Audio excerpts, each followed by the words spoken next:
Hello everyone and welcome to episode 43 of the TW9 Road to Glory save here in the Seaverse with Sin City Grappling, and it is Night of Sin 52, our third show of the year. We will be, of course, not in the Snake Pit, as we have moved on to the Grissom Auditorium, of course, which will not be a sellout, but hey, it's always nice to try and run there again. No creative finishes. And we got some people showing up for the basic safety training. Only 4 people, though, because we have cut down on the roster a good bit. John Snyder, brought from Wrestler's Court, accused of being absorbed by his phone. And when he should have been paying attention to a locker room meeting, knowing that old fuck, I wouldn't want to know. A former vet on his phone, absorbed by it. He's probably going down an alt-right rabbit hole, and we don't need that. Not in this locker room. And Emma Mayhelm as our... we went with Mayhelm instead of Emma Welsh, her real name, and reason why, that's kind of like a play on Mayhem, but obviously with Helm being her kayfabe last name, it's something different, at least for her, and she's different too, compared to some of the other girls. We have a lot of great kickboxers, and we have, obviously, what we're going to see tonight is her actually taking on probably our best female kickboxer, but as far as for Emma Mayhelm, she was also absorbed by her phone, but at least I think she was looking at, fun memes and stuff. She wasn't going down a bad rabbit hole, but she's a class clown, so luckily I think she's going to bounce back. And more crate of beer, though, for the locker room for both the guys and the girls, I guess. Actually, we're not going to inspire the locker room. We're going to wait for next week, or next month, next week. But yeah, last year, Jules Snyder, just combined Jules Knight and John Snyder. John Snyder beat John Snyder to win the Sin City Grappling BMF Championship. Of course, that was still in the Piper Casino, our home for many years. Yeah, Ryan Robertson, that might have been his debut, actually, against Ernie Holmes. Sugamano beat Virgil Voss. Goro Hatamoto, who's now gone. I can't believe it. After his injury, I didn't realize his contract... It wasn't, up, so I'm not sure exactly why he just left. He wasn't upset or anything. He didn't have any morale issues. He didn't walk out. He just left. Just kind of crazy. Which, I can't believe it. I don't know why he did that, but, yeah, he's gone. We also got rid of Takuma Asakura as well, so that's another person gone, which we talked about that already, him leaving. So our roster is a little bit on the thinner side compared to what it usually is, but... our main event will be this Jules Knight, Rob Reynolds, the trilogy match. Rob Reynolds' first match in 2 years. He's going to knock out Jules Knight. Their matches in the past have been really fun. They had their first match on Night of Sin 4 in February last year at the start, 4 years ago. The year after that, at Night of Sin 25, Jules Knight beat him. So almost 3 years in the making. It's a lot of fun to see this match here for the trilogy, and Rob Reynolds is going to win that match. Our co-main event, though, Mario De Silva and Rowdy Ryan Robertson for the first time, which this could be the main event. Probably should be the main event, honestly. It's a first-time meeting, and Mario De Silva is going to get the win with the Kimura. I like the idea of him kind of surviving the onslaught of Ryan Robertson, his little big lariat, and being able to eventually get him down and move into side control and get a Kimura. I like that finish, and it's a fun way to get a win for him. We'll also be seeing Sugar Mano and Jacob Jackson, which Sugar Mano beat Jules Knight previously. And then Jacob Jackson, of course, he's coming off a win as well. He beat, was it Goro Hatamoto, or was it Jason? Yeah, it's JVP. So not the biggest of wins compared to, but their match was really good. That was a 67. And a nice win, though, for Jacob Jackson. Gets a submission victory, which actually, I think we're going to take that away. We already have a submission. We could use a knockout win, honestly. Him dumping Sugar Mano on his head with the Ogonzo bomb. Because, yeah, the submission, knockout, yeah, that works. That works. And then Buffalo Bill and Christopher Rubber Ball. And Buffalo Bill is going to get his knockout win. He's going to powerbomb his ass through the fucking mat. And he's not going to... And just rampage bombs him, basically, without, being in a triangle choke. Though that could be a fun finish. Or he's in guard, and he feels like he's in trouble. He's about to go for that Umaplata, picks him up, power bombs him. Fuck yeah, there you go. That's the finish, right there. Then Emma Mayhem and Maki Yoshifumi, who of course got a win already. She's gonna lose though to Emma Mayhem. And again, Maki Yoshifumi, talented kickboxer, really really good kickboxer. I like the idea that with Emma Mayhem, she uses a leg lock, and I want her to maybe do a roll into it. That would be kind of cool. He kind of uses a lot of rolls to not only avoid the head kicks, but to roll into a leg lock and just shit like that. Because that Omari roll is awesome. It's a great way of getting into the Imanari roll. I mean, it's perfect for exactly what you need to do to roll into a leg lock like that. I just feel like it's perfect. But that side roll too. You could do a lot of different ways really to come about it, but I would say the Imanari roll is probably the best way going about it because it just looks so clean, or it looks so cool really, and also, I think Maki Yoshifumi, she's not ready for it. She's not looking for it, so she's not going to try and, stomp on her or anything like that. But that would also be a crazy finish, though, too, on the other side of that. And then Al Coleman, he's continuing his reign of starting from the bottom and working his way up. I don't know why I said continuing his reign. He's continuing his run, rather, of working his way from the bottom. He took out Takuma Asakura, and now he's going to take on Stipe Miocic, who's 3-6. And they've actually had a match before on the Indies. That it was a couple of years back in Massachusetts, which that was a 14. I think it's going to be a little better this time around. But yeah, I mean, again, Al Coleman just kind of slowly building his way back up.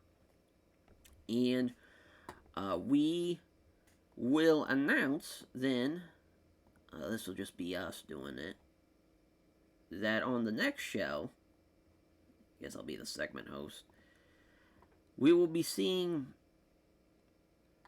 as far as the real deal, Rob Reynolds,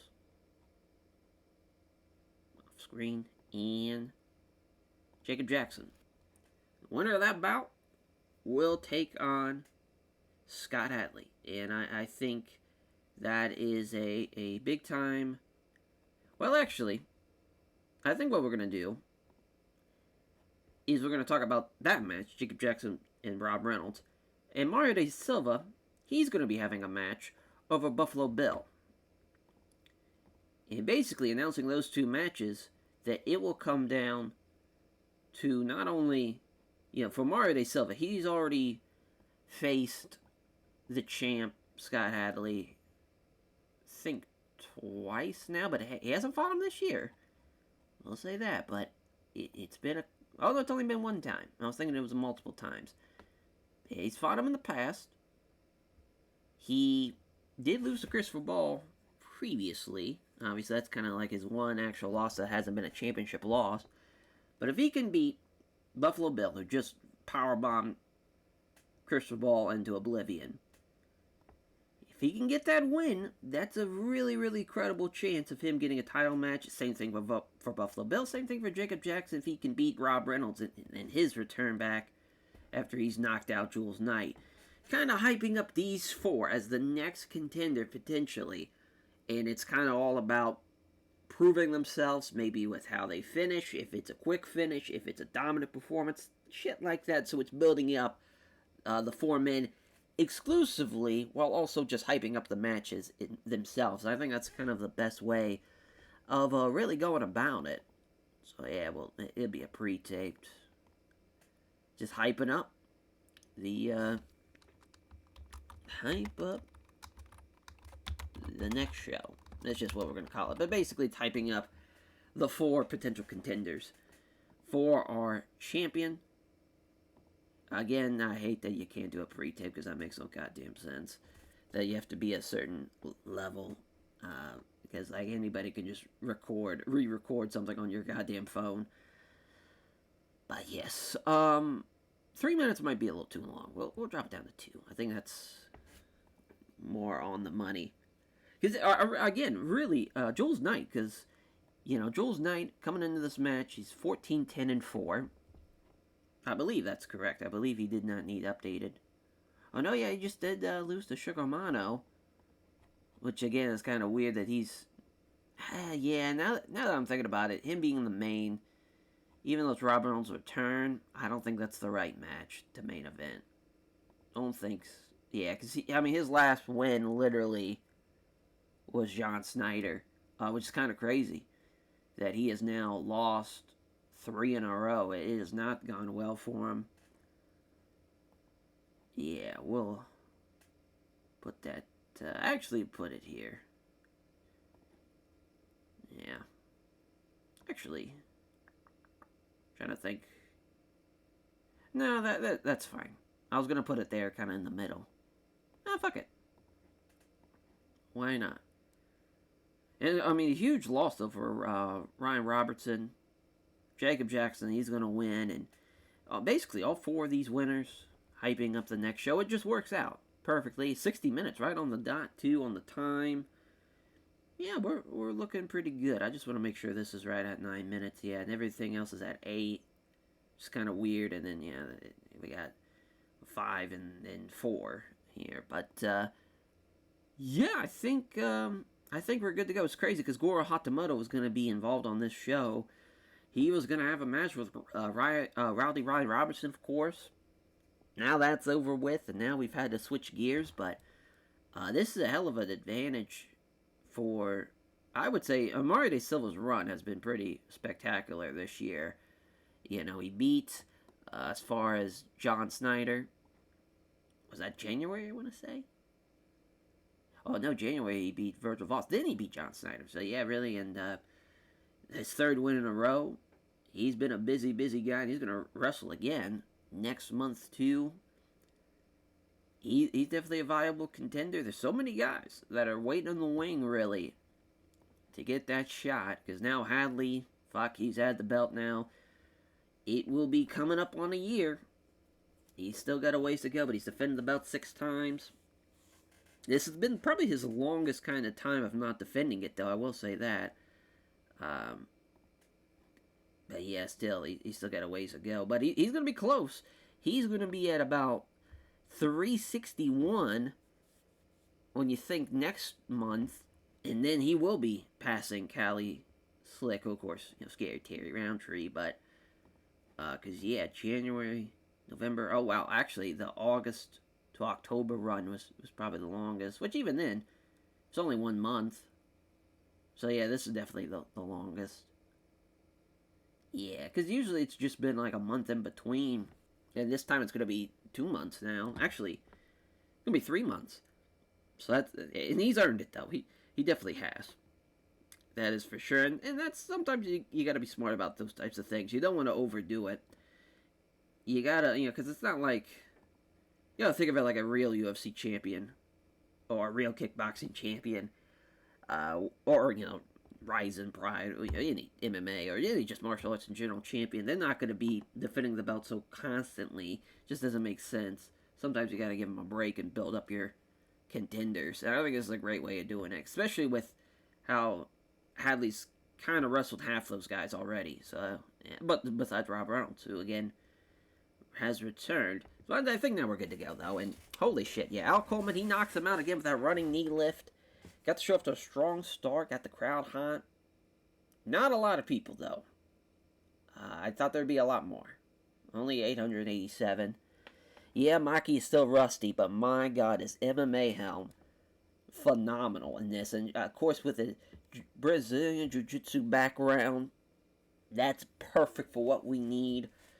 She is bringing credibility to the women's side. And, man, she might be the baddest women's motherfucker, the BWMF. Yeah, that's or the Bad Mama Jamma. that probably won't be the name of the title, but that'd be very, very fun to call it that. Rob Reynolds, though, knocks out Jules Knight, and he was great. He was great in the match. It's a 68. This has been a great fucking show until we get a 57 here when Christopher Ball gets knocked out, gets rampage bombed by Bill Rothschild.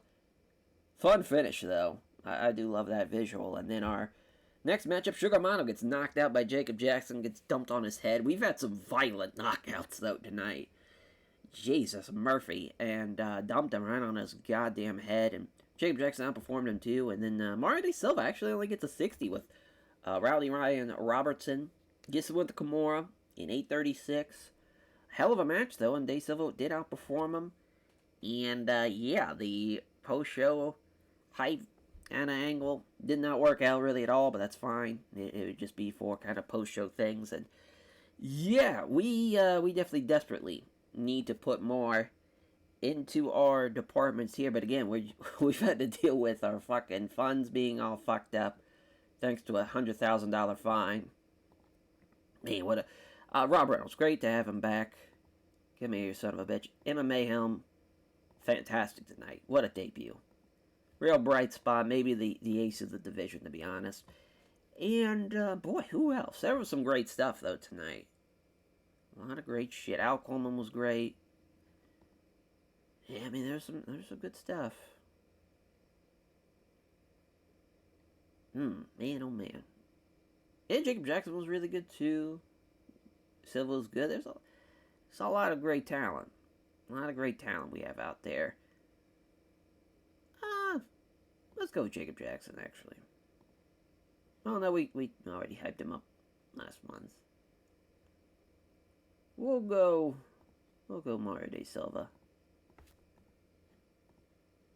Yeah, there we go. I mean, we made $3,000 off of the show. Almost 10K on ticket sales. Still no popularity boost after...